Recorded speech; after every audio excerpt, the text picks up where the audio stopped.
Warning, the following video contains spoilers for the entire plot of Final Fantasy XIV.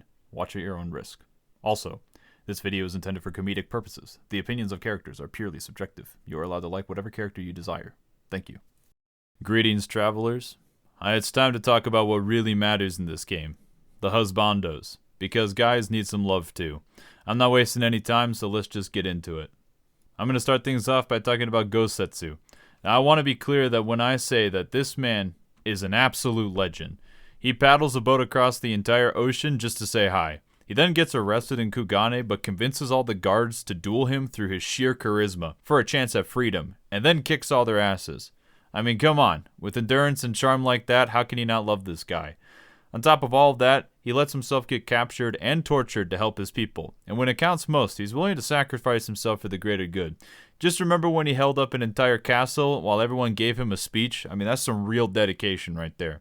But what I really think shows his character is that he's willing to forgive Tsuyu after all the messed up stuff she's done, showing that he believes anyone can redeem themselves. What a man of the people. If I ever get married in real life, I want him to fuck my wife. This dude has the focus, commitment, and sheer will of John Wick. I'm also a massive weeb, so being a samurai only makes him cooler. I think it's an easy S tier. Next up, we have Estinien.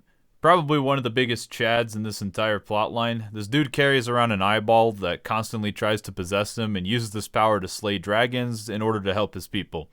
So just based on that, he could probably last a long time. However, performance in bed aside, he definitely has a strong sense of purpose. He's driven mostly by revenge though, but despite this bias, he still follows the quest to try for a peaceful negotiation even though he doesn't think it'll actually work. So this means he'll at least listen to you when you get into an argument with him. He also walks around the dragon homeworld covered in the blood of Nidhogg, which is some real Chad energy. He eventually overcomes his bias and doesn't continue his quest to purge all dragons once peace becomes a valid option. So clearly he can be reasoned with despite having strong convictions and is willing to compromise. He's probably the only reason I even leveled a Dragoon that I'll never play. I give him a B tier. Let's talk about Thancred. Probably one of the best scions in the whole game. Even the game will call him handsome, but when it comes to husbandos, he's easily the best scion. Urianger doesn't exist for about 70% of the plot, and Alphino is his closest competition. However, Thancred is carried by not being on screen long enough to be a little bitch like Alphino.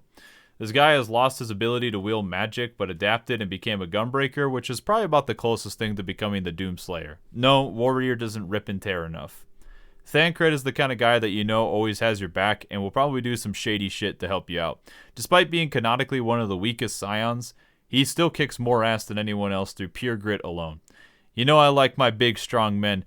He also is probably one of the best dads as we know through Shadowbringers. I think it's an easy A tier.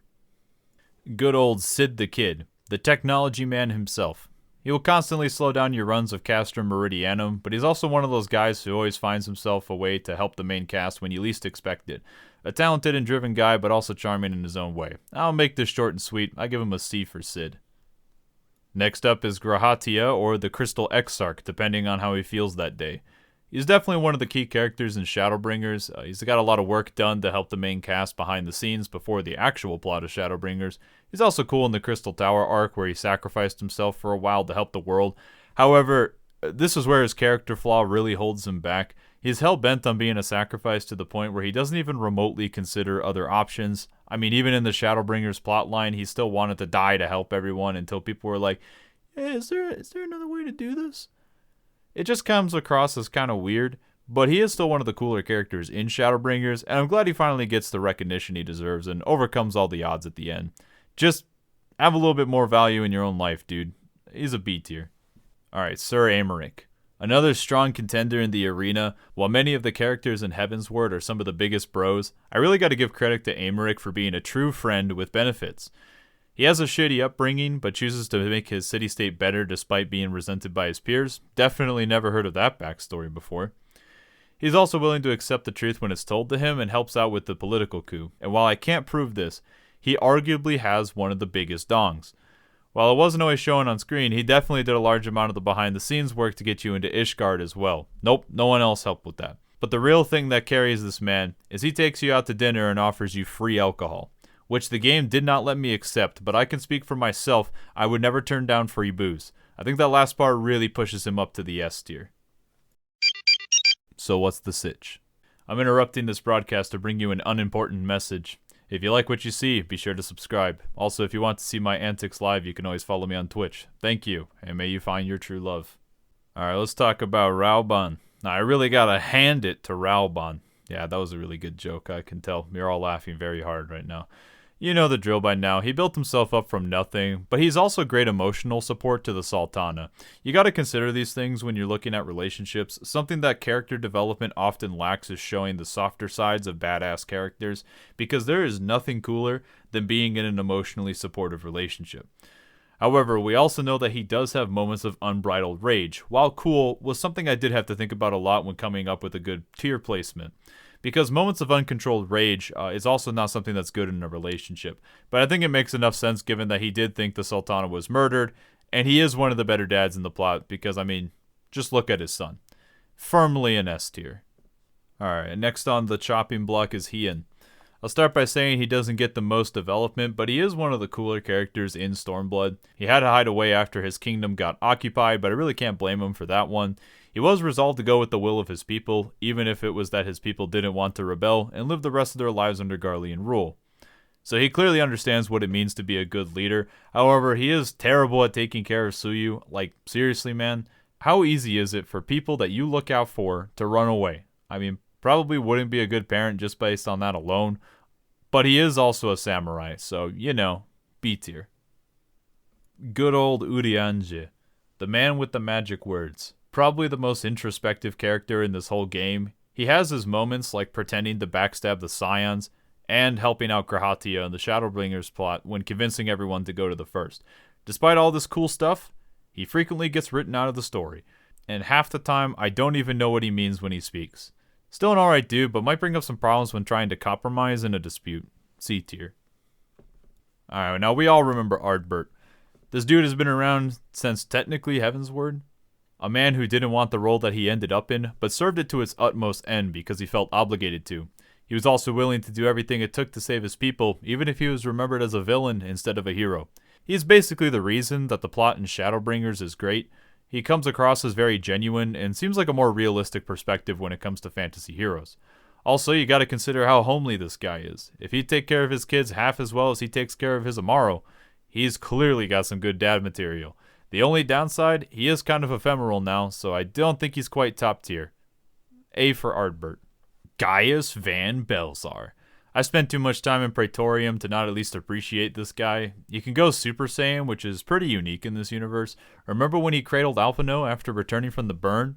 You're telling me you don't want to be held by those big strong arms?